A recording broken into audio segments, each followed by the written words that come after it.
गुरु प्यारी साध संगत जी, आप सभी को प्रेम सहित राधा स्वामी जी।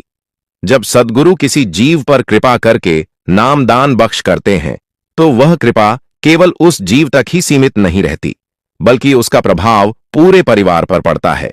अगर परिवार का एक भी सदस्य पूरे नियम और श्रद्धा से भजन सिमरण करता है तो उसकी आस्था और आध्यात्मिक जीवन शैली बाकी सदस्यों के दिलों को भी छूने लगती है।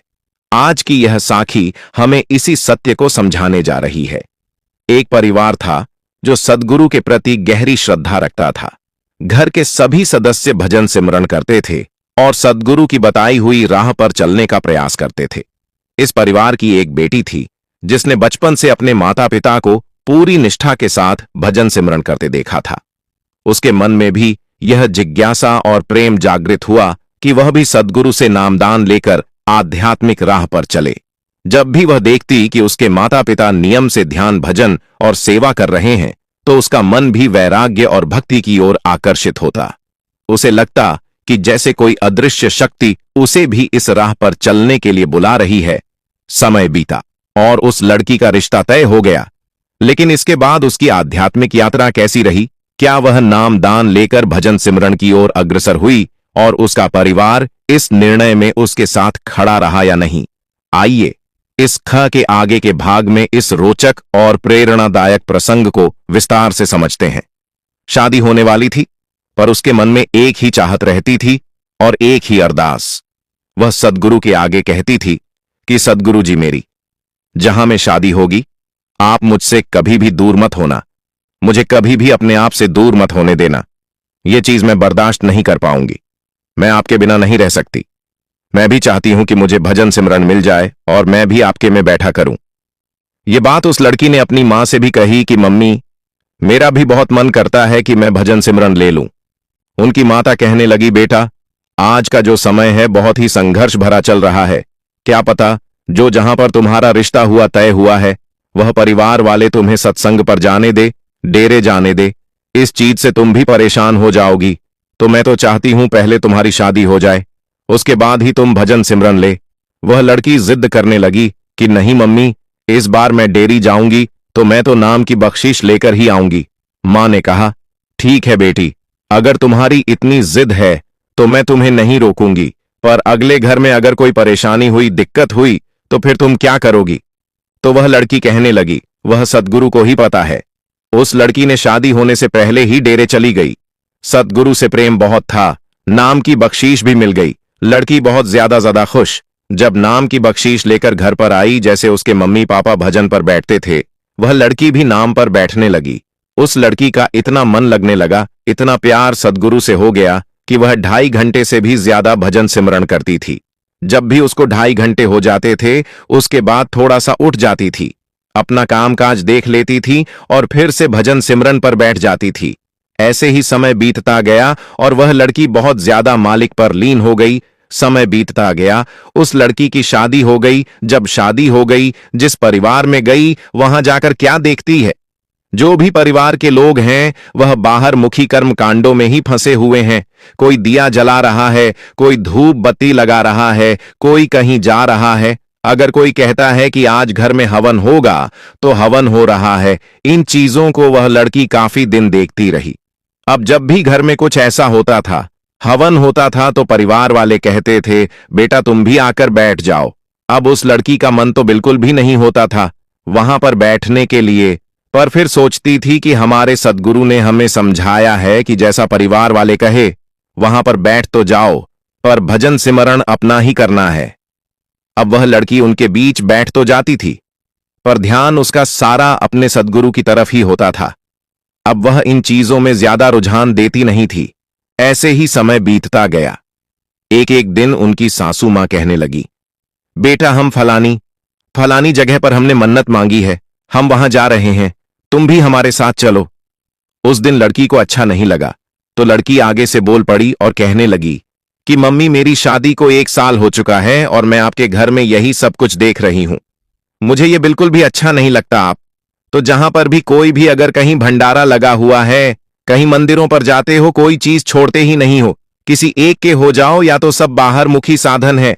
मालिक ऐसे नहीं मिलेगा, मालिक तो अंदर मिलेगा। अब वह इन चीजों को समझते ही नहीं थी। बहुत घर में ऐसे ही रोज लड़ाई झगड़े शुरू हो गए।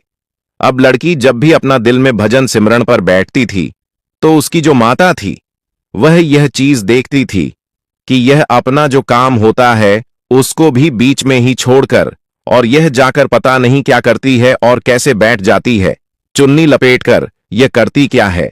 यह बात उस बहन ने अपनी माता को कही, अपने बेटे को कही कि बेटा, ये जो तुम्हारी वाइफ है ना, ये पता नहीं क्या करती रहती है। जो चीजें हम करते हैं वही तो यह करती नहीं है। पता नहीं अंदर जाकर बैठ जाती है और इसे बाहर के कामकाज भी भूल जाती है। तो बेटा कहने लगा कि मैं समझाऊं। अब उसके जो हस्बैंड थे वह भी अपनी वाइफ से कहने लगे कि यह तुम क्या करती रहती हो, बाहर इतना काम होता है और तुम यहां पर अंदर आकर अंधेरा कर कर बैठ जाती हो। यह बात सही है। तो वह लड़की कहने लगी कि मैं अपना सारा काम काज करती हूं, चाहे मैं पहले कर लूं चाहे मैं बाद में कर लूं। अब इन्हीं चीजों से उनके घर में लड़ाई झगड़े बढ़ते रहे। अब इतना काम उस लड़की को बता देते थे कि वह लड़की सारा सारा दिन भजन सिमरन पर बैठ ही नहीं पाती थी। रात को थक जाती थी, सो जाती थी और सुबह भी जल्दी नहीं उठ पाती थी, क्योंकि मन में उसके भी कहीं ना कहीं चिंता हो गई थी कि मेरे साथ हुआ क्या है। एक दिन वह लड़की बहुत ज्यादा उदास हो गई तो वह कहने लगी कि मेरा बहुत मन कर रहा है कि मैं मायके जाऊं। हस्बैंड ने कहा, कोई बात नहीं, चले जाओ। आपको अगर तुम्हारा मन कर रहा है तो वह लड़की कुछ दिन के लिए अपने मायके चली गई। जब मायके गई तो वहां जाकर देखा कि यहां का कितना अच्छा माहौल है, सभी कितने आराम से काम करते हैं, भजन सिमरन भी करते हैं और एक मेरे हालात हैं।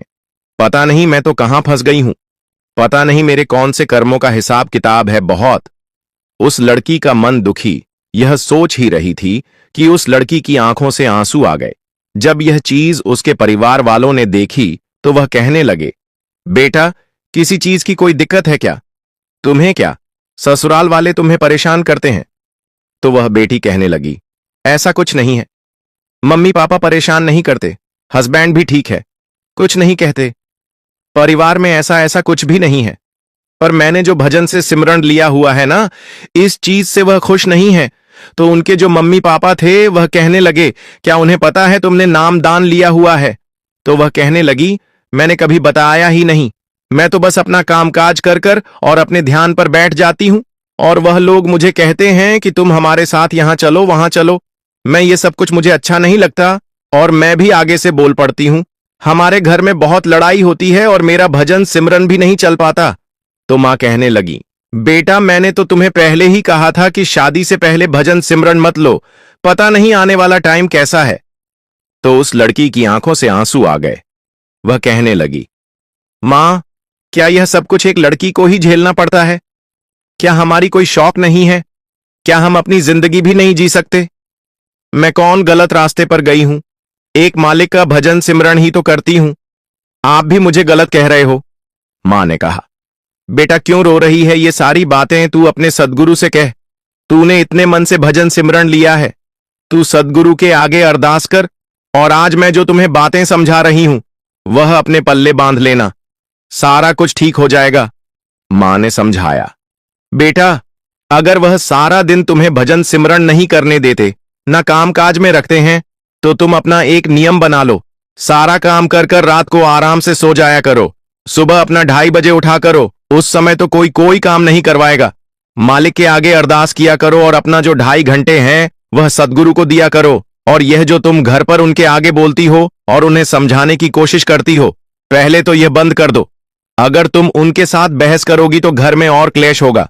बेटा, तुम उनको उदाहरण बन के दिखाओ, बोलना नहीं है, तुम्हें बस अपना कर्म करते रहना है, फिर देखना सदगुरु तुम्हारी कैसे पुकार सुनते हैं। यह बात उस लड़की को समझ में आ गई और उस लड़की ने कहा कि माम, ये बात तो आप ठीक कह रही हो। मां ने कहा, बेटा, अगर ऐसी सारी बातें थीं तो तुमने मुझे पहले क्यों नहीं बताया? तो बेटी कहने लगी कि मैंने सोचा कि सब कुछ ठीक हो जाएगा, सदगुरु ही तो कहते हैं कि ठीक हो जाता है धीरे धीरे, पर यहां तो कुछ ठीक हुआ ही नहीं। मां कहने लगी, कोई चिंता मत करो, सब ठीक हो जाएगा। कुछ दिन वह लड़की अपने मायके रही और उसके बाद वह अपने ससुराल आ गई। जब ससुराल आई तो वैसे ही करने लगी जैसे मां ने समझाया था। अब लड़की सारा दिन घर का काम करती थी, अगर कोई उस लड़की को कुछ भी कहता था तो वह आगे से कोई जवाब नहीं देती थी, और जब सुबह होती थी 2:30 बजते थे तो वह लड़की उठ जाती थी, अपना स्नान करती थी और अपने भजन सिमरन पर बैठ जाती थी। भजन सिमरन कर कर जब 5 बज जाते थे, सुबह उठकर वह सभी को चाय नाश्ता तैयार कर कर दे देती थी। ऐसे ही दिन बद दिन बीतते गए। यह चीज को देखकर जो उसकी सासू मां थी वह बहुत हैरान हो गई कि अब कितना समय हो गया है। अगर मैं कुछ कहती हूं तब भी नहीं बोलती। अगर मैं कहती हूं बेटा यहां चलो, वहां भी चली जाती है, और अपना नियम से यह बैठती भी है। यह पता नहीं किसके ध्यान में बैठती है। इसमें इतनी सहनशीलता कहां से आ गई है। ऐसे ही वह लड़की अपने नियम से भजन सिमरन करने लगी। जब लड़की उठाती थी तो सासू मां भी उठ जाती थी और देखती रहती थी कि यह लड़की बिल्कुल भी हिलती डुल भी नहीं है। पता नहीं इसमें कौन सी पावर है, यह करती क्या है। एक दिन जब सुबह चाय पी रहे थे सभी लोग, तो उसकी जो सासू मां थी वह कहने लगी, बेटा एक बात बताओ, तुम किसका ध्यान करती हो और इतना इतना समय तुम समाधि पर बैठी रहती हो, करती क्या हो। वह लड़की कहने लगी कि मम्मी जी, मैंने शादी से पहले ही नाम की बख्शीश ली थी।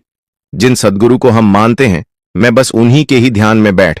तो वह जो सासू मां थी वह कहने लगी कि ध्यान में बैठने से क्या हो जाएगा।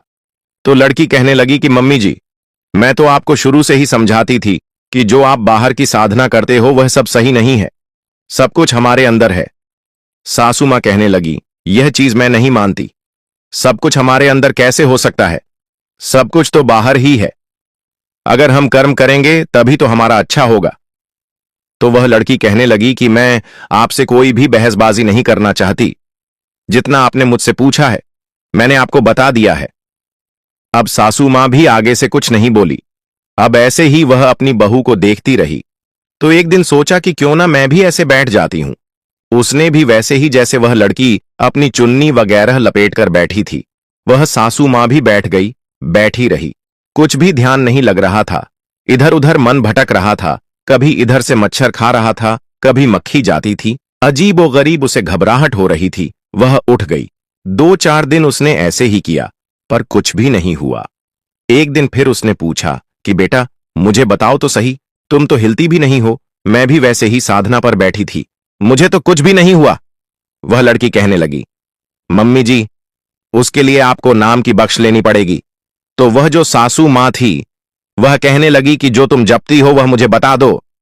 तो लड़की कहने लगी, मम्मी जी ऐसे बताने से कुछ नहीं होगा, वह तो हमारे सदगुरु में ही पावर है। अगर वह नाम की बख्श करेंगे तभी सारा कुछ होगा, मेरे बताने से क्या हो जाएगा। सासू मां को यह चीजें देखकर उन पर बहुत ज्यादा असर हुआ।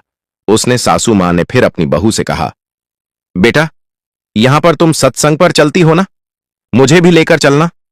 तो लड़की कहने लगी, ठीक है।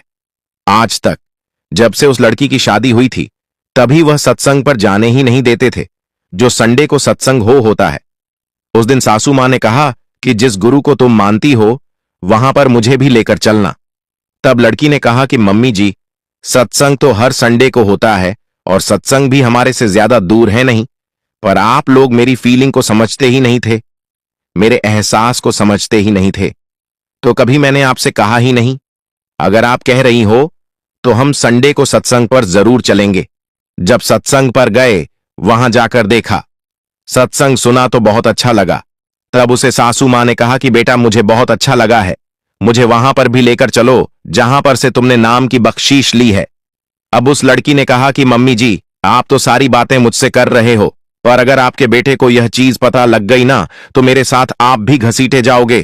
तो वह कहने लगी कि ऐसा कुछ नहीं होगा। तो वह लड़की कहने लगी कि मम्मी आपको तो पता ही है कि पापा भी कितनी शराब पीते हैं, ये भी कितनी शराब पीते हैं, ये इन चीजों को मानेंगे ही नहीं, तो हमें डेरे कौन लेकर जाएगा।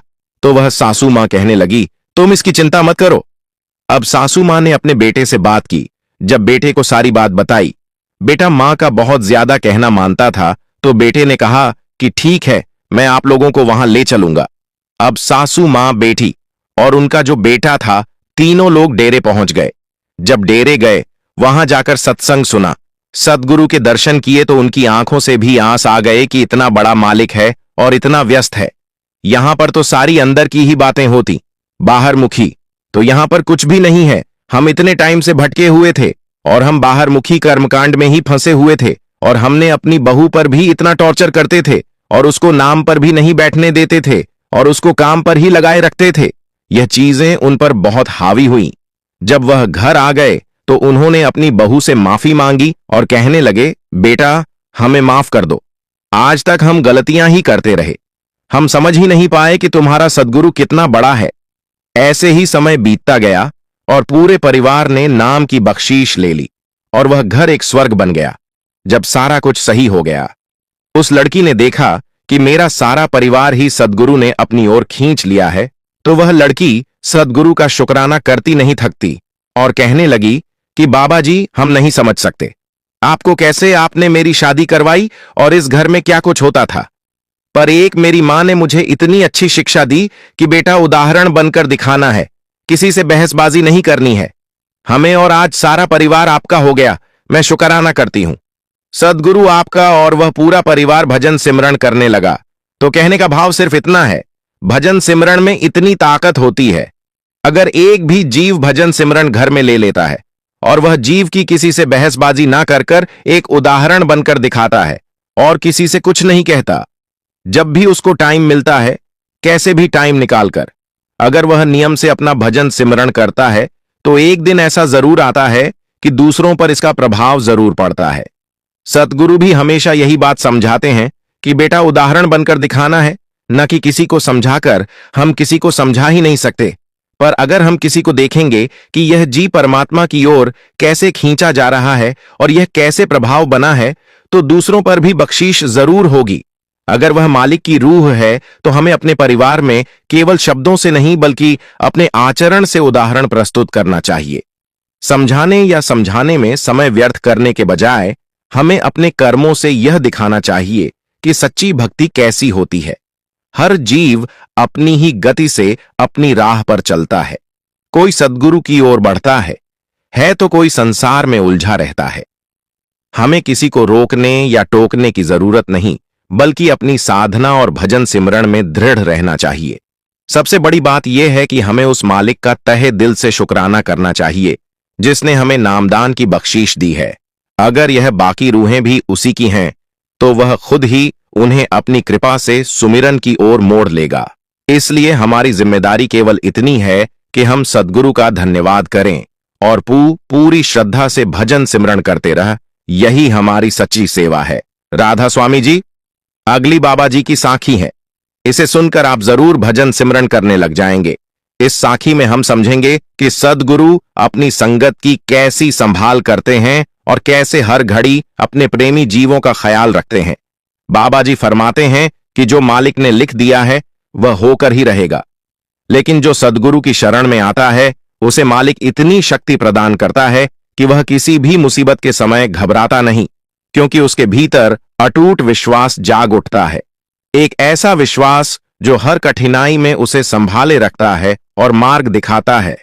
साध संगत जी, यही गुरु कृपा की महिमा है। जो सच्चे मन से गुरु की शरण में आता है उसे कभी किसी चीज की कमी महसूस नहीं होती, क्योंकि गुरु का सहारा ही उसके लिए सबसे बड़ी ताकत बन जाता है।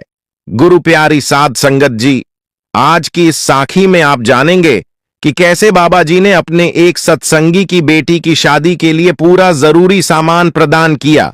साध संगत जी, पंजाब के मल्टिलता वह बिना एक भी पैसा मुनाफा कमाए उसे सामान दे देता। उसका दिल दया और करुणा के सागर जैसा था और बाबा जी के प्रति उसका विश्वास अटूट था। उसका एक नियम था कि वह अक्सर सत्संग में सेवा करता और जब भी जरूरत पड़ती वहां सब्जी की सेवा करके अपने सद्गुरु की खुशियों में शामिल होता। देखिए कैसे इस प्रेम और सेवा भाव का सद्गुरु ने प्रत्यक्ष उत्तर दिया। जब भी कभी डेरे जाता तो अपने सामर्थ्य के हिसाब से लंगर घर में सब्जी की सेवा कर दिया करता था। इसकी जो पत्नी थी वह एक सत्संगी नहीं थी और ना ही उसका बाबा जी पर कोई विश्वास था। उसका मानना था कि जैसे हम इंसान हैं वैसे बाबा जी भी इंसानी है। वह अक्सर पीरों की दरगाह पर जाया करती थी और अपने पति को भी समझाया करती थी कि आपके बाबे ने कुछ नहीं देना, जो देना है वह पीर महाराज जी ने देना है। लेकिन उस औरत को यह नहीं पता था कि जो एक बार पूर्ण गुरु की शरण में चला जाता है और गुरु का हाथ पकड़ लेता है तो वह गुरु को छोड़ भी दे, लेकिन गुरु उसका कभी हाथ नहीं छोड़ते। यह भाई नियम से सत्संग भी जाता और सेवा करने भी जाता था। इसकी 2 बेटियां थीं और अब दोनों शादी के लायक हो गई थी, तो इन्होंने दोनों के लिए रिश्ते देखना शुरू कर दिया। कुछ दिन बाद बड़ी बेटी का रिश्ता एक अच्छे परिवार में करवा दिया गया और लड़के वालों से बात करके शादी की तारीख भी पक्की कर दी गई। साथ संगत जी, जब तारीख पक्की हो जाती है तो मां बाप की जिम्मेदारी और बढ़ जाती है, क्योंकि शादी में हर तरह की तैयारियां करनी होती हैं। तो तारीख पक्की होते ही इन लोगों ने भी अपनी बेटी के लिए खरीदारी करनी शुरू कर दी और शादी का सारा सामान अपने घर में बाहर आंगन में बने एक कमरे में रखना शुरू कर दिया। नए नए कपड़े और शादी में दिया जाने वाला सारा सामान शादी से लगभग 10 दिन पहले ही उस कमरे में रख दिया। अब उनकी आधी से ज्यादा चिंता खत्म हो गई थी। बाकी जो और छोटे मोटे कम थे वह उन्होंने सोचा कि अगले 10 दिन में हो जाएंगे। अब इनके साथ एक बहुत बड़ा हादसा होने जा रहा था। साध संगत जी, वीडियो के शुरू में मैंने आपसे कहा था कि बाबा जी कहते हैं जो लिखा है वह तो होकर ही रहेगा। तो इनकी किस्मत में भी कुछ ऐसा ही लिखा था। जिस कमरे में शादी का सारा सामान पड़ा था उस कमरे में बिजली में शॉर्ट सर्किट होने की वजह से आग लग गई। जब आग लगी तब ये घर के अंदर सो रहे थे और जब इन्हें बाहर धुआं उठता दिखाई दिया तो ये बाहर की तरफ भागे। इतने में आसपास पड़ोस वाले भी जाग गए और सबने मिलकर उस आग को पानी से बुझा दिया, लेकिन तब तक अंदर रखा सारा सामान जलकर राख हो चुका था। साध संगत जी, वह सिर्फ सामान नहीं था, वह एक पिता की जीवन भर की कमाई थी जो उसने एक एक पैसा जोड़कर अपनी बेटी की शादी के लिए बचाई थी।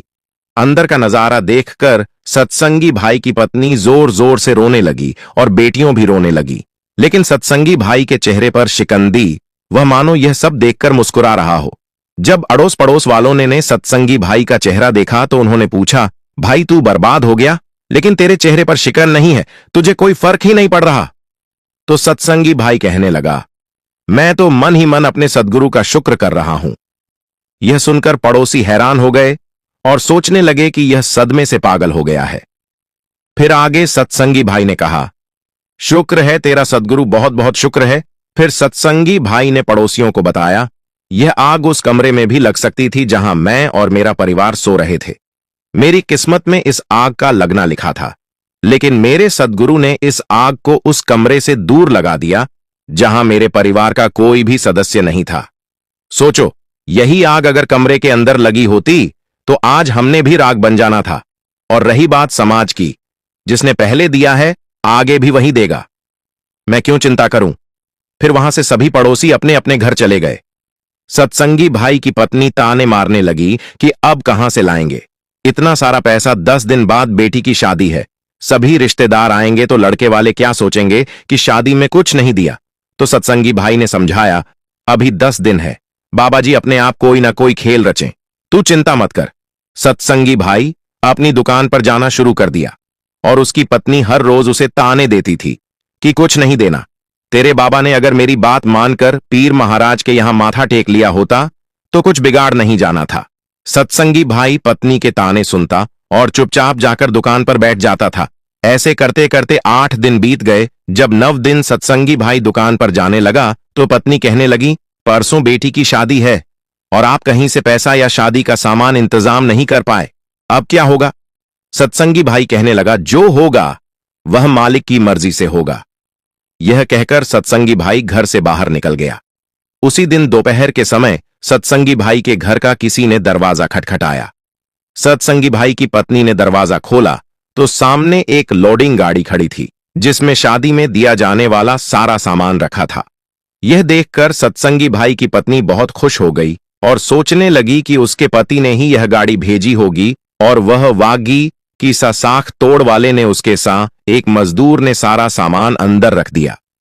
जब शाम को सत्संगी भाई घर आया तो वह सारा सामान देखकर हैरान हो रहा था और वह सोचने लगा कि शायद मेरी पत्नी ने अपने किसी रिश्तेदार से पैसे उधार लेकर यह सामान खरीदा होगा, क्योंकि वह उस दिन से बड़ी चिंता कर रही थी जिस दिन आग लगी थी। तो सत्संगी भाई अपनी पत्नी से पूछने लगा कि कितने का आया सारा सामान। यह सवाल सुनकर सत्संगी भाई की पत्नी कहने लगी कि मुझे क्या पता, ये तो आप बताओ। तो सत्संगी भाई कहने लगा कि मैं कैसे बताऊं, मैंने थोड़ी ना खरीदा है ये सारा सामान, यह सामान। सत्संगी भाई की पत्नी कहने लगी कि यह सामान मैंने भी नहीं खरीदा। दोपहर को एक गाड़ी वाला आया था और मुझे लगा कि इसको आपने भेजा है, इसलिए मैंने यह सामान उतरवा लिया। यह सुनकर सत्संगी भाई हैरान हो गया और उसको लगने लगा कि कहीं यह सारा सामान किसी और का तो नहीं था जो गलती से मेरी पत्नी ने घर उतरवा लिया। सत्संगी भाई ने उसे सामान के डिब्बे पर लिखा, फोन नंबर पर फोन किया और पूछा कि यह बहुत सारा सामान आपने भेजा है क्या? तो दुकान वाला कहने लगा, जी हां, हमें कोई पेमेंट करके घर का एड्रेस दे गया था तो हमने आपके घर भिजवा दिया। सत्संगी भाई ने दुकान वाले से उसकी दुकान का एड्रेस पूछा और उसी समय दुकान पर पहुंच गया। वह पूछने लगा कि क्या आप बता सकते हैं कि कौन आपकी दुकान पर सामान की पेमेंट करके गया था? तो दुकान वाला कहने लगा कि पहले हमने उन्हें कभी नहीं देखा था, लेकिन वह एक सरदार जी थे और एक लंबी गाड़ी से उतरे थे। उन्होंने कहा कि उनकी बेटी की शादी है और यह सारा सामान पैक कर दो। उसके बाद उन्होंने सामान की पेमेंट की और एक एड्रेस हमें लिखवा दिया और बोले कि आज ही इस एड्रेस पर भिजवा दो। उसके बाद वह अपनी गाड़ी में बैठकर चले गए। यह सुनकर सत्संगी भाई की आंखों से आंसू बहने लगे और उसने सारी बात अपनी पत्नी को घर आकर बताई। पत्नी भी सुनकर हैरान थी और वह सोचने लगी कि ऐसा कैसे हो सकता है, लेकिन सत्संगी भाई को तो विश्वास था कि बाबा अपने आप कोई ना कोई खेल रच। फिर 2 दिन बाद उन्होंने बड़े अच्छे से अपनी बेटी की शादी की और अब पत्नी को भी इस चमत्कार के बाद बाबा जी पर विश्वास होने लगा। उसने भी अपने पति के साथ सत्संग पर जाना शुरू कर दिया। साथ संगत जी, इस साखी में हमें 2 बातें सीखने को मिलती है। एक है विश्वास और दूसरी पॉजिटिव सोच। सब कुछ राख होने के बाद भी सत्संगी भाई के अंदर एक पॉजिटिव सोच थी कि यह अंदर वाले कमरे में भी आग लग सकती थी जहां हम सो रहे थे। यह दोनों चीज किसी के अंदर तभी आती है जब किसी पूर्ण गुरु ने उस जीव का हाथ पकड़ रखा हो, नहीं तो लाखों लोग रोज इस संसार में जन्म लेते हैं और लाखों ही रोज यहां से बिना गुरु के साथ चले जाते हैं। गुरु जी जिस जीव का हाथ पकड़ते हैं से फिर कभी फंसने नहीं देते, हाथ खींचकर बाहर निकाल ही लेते हैं। गुरु प्यारी साध संगत जी, अगली साखी में आपको पता चलेगा कि मनुष्य अपनी मृत्यु की जगह पर कैसे पहुंच जाता है। क्या इसमें कोई विधि का विधान होता है? अगर आप यह सब कुछ जानना चाहते हैं, इस कहानी को अंत तक जरूर सुने। साथ संगत जी, मनुष्य के जीवन में समय, परिस्थितियां और स्थान बड़ी भूमिका अदा करते हैं। कई बार तो जो कुछ भी घटित होना होता है उसी के अनुरूप परिस्थितियां बनती चली जाती हैं। कलयुग में एक ही चक्रवर्ती सम्राट हुए हैं और वह थे सम्राट विक्रमादित्य, जिनके नाम पर भारतवर्ष में विक्रम संवत की शुरुआत हुई। विक्रमादित्य एक बहुत ही पराक्रमी, विद्वान, कुशल प्रजापालक और परोपकारी राजा थे। राजा विक्रमादित्य अपनी प्रजा को बहुत प्यार करते थे। राजा रात में वेश बदलकर अपनी प्रजा के हालात जानने के लिए नगर में निकल जाया करते थे। एक बार की बात है, राजा विक्रमादित्य वेश बदलकर रात को नगर में निकले। राजा को घूमते घूमते अमृत वेला का समय हो गया। अमृत वेले के समय राजा विक्रमादित्य नगर की परिक्रमा करने वाले मार्ग से गुजर रहे थे। मार्ग के दूसरी ओर घना जंगल शुरू हो जाता था। तभी अचानक राजा ने देखा कि एक लकड़ा कंधे पर कुल्हाड़ी लिए जंगल में प्रवेश कर गया और लकड़ी काटने के लिए एक ऊंचे वृक्ष पर चढ़ गया। तभी राजा ने देखा कि एक भयानक रीछ दौड़ता हुआ आया और उस वृक्ष पर चढ़ने लगा जिस पर वह लकड़ी काट रहा था। रीछ को वृक्ष पर चढ़ते देखकर राजा को बड़ा आश्चर्य हुआ, क्योंकि रीछ तो वृक्ष पर कभी चढ़ ही नहीं सकता था। उस लकड़हारे ने जब उसे अपनी ओर आते देखा तो वह बहुत घबरा गया और डर के कारण उसके हाथ से पेड़ की टहनी छूट गई और जमीन पर गिरकर उसकी मृत्यु हो गई। उसके बाद रीछ पेड़ से नीचे उतरा और राजा के देखते ही देखते उसे रीछ ने एक सुंदर लड़की का रूप धारण कर लिया और जंगल के नजदीक स्थित एक कुएं के पास जाकर बैठ गई। राजा दूर खड़ा यह सब कुछ देख रहा था और सोच रहा था कि यह लड़की बने हुए रीछ अब क्या करेगा। थोड़ी ही देर बाद राजा के 2 सिपाही उधर से निकले और इत्तेफाक से दोनों सिपाही सगे भाई थे।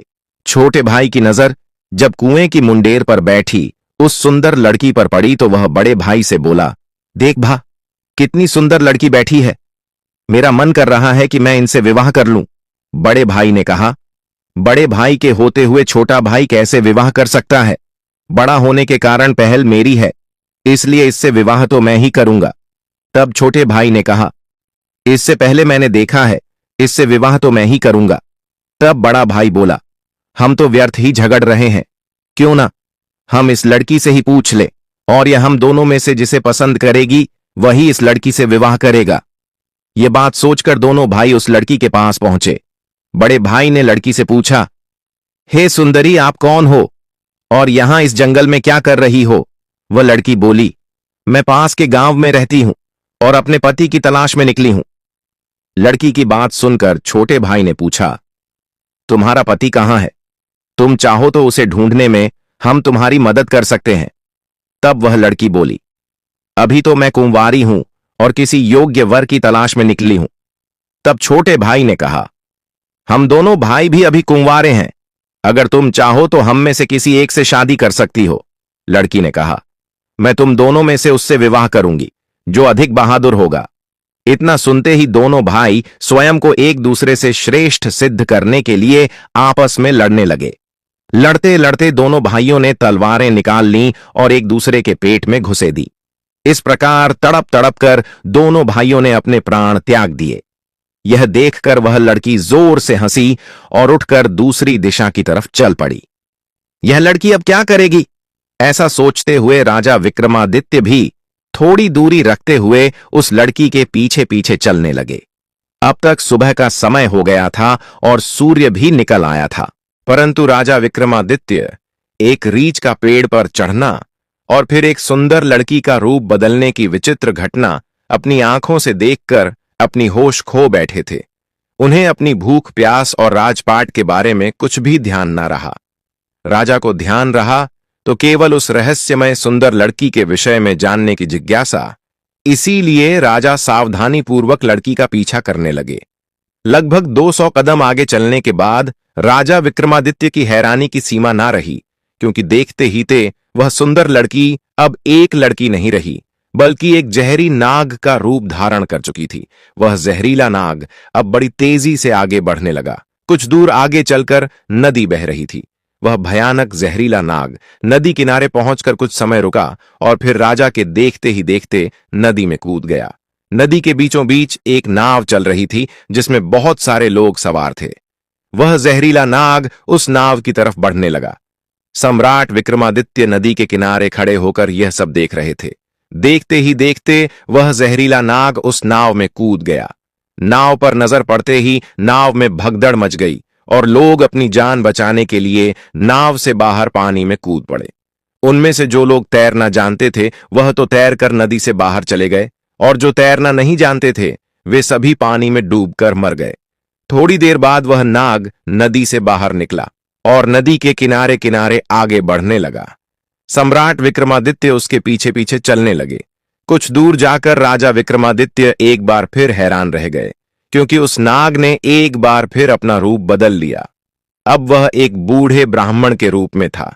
विक्रमादित्य ने सोचा कि इस रहस्यमय प्राणी के बारे में जानकारी लेने का अच्छा अवसर है, क्योंकि इस समय वह एक बूढ़े ब्राह्मण के रूप में है और मैं इसके बारे में आसानी से पूछ सकता हूं। यह सोचकर राजा विक्रमादित्य जल्दी से उस रहस्यमय ब्राह्मण की ओर बढ़ने लगे। राजा विक्रमादित्य तेजी से चलते चलते एकदम उस ब्राह्मण के सामने पहुंच गए और उसे हाथ जोड़कर प्रणाम किया। ब्राह्मण ने भी हाथ उठाकर उनका प्रणाम स्वीकार किया। तब राजा विक्रमादित्य ने पूछा, आप कौन हैं? वह बोला, तुम्हें दिखाई नहीं देता, मैं ब्राह्मण हूं। राजा ने कहा, आप झूठ बोल रहे हो, आप ब्राह्मण तो नहीं हो। वह बोला, तो फिर तुम ही बता दो कि मैं कौन हूं। राजा बोले, तुम वह नहीं हो जो नजर आ रहे हो। वह बोला, मैं जो कुछ भी हूं तुम्हें इससे क्या लेना देना, तुम अपने काम से काम रखो और यहां से जाओ। राजा ने कहा, मैं सच्चाई जाने बिना आपका रास्ता नहीं छूंगा, आपको सच्चाई बतानी ही पड़ेगी। वह बोला, मैंने तुम्हें बताया तो है कि मैं एक ब्राह्मण हूं। राजा बोले, आप मुझसे झूठ नहीं बोल सकते, मैं आपका तब से पीछा कर रहा हूं जब आप रिच बने हुए थे। उस समय आपने उस नौजवान लकड़े को मारा, फिर उसके बाद आप एक सुंदर लड़की बने और उन दोनों सिपाही भाइयों को एक दूसरे के हाथों मरवा दिया।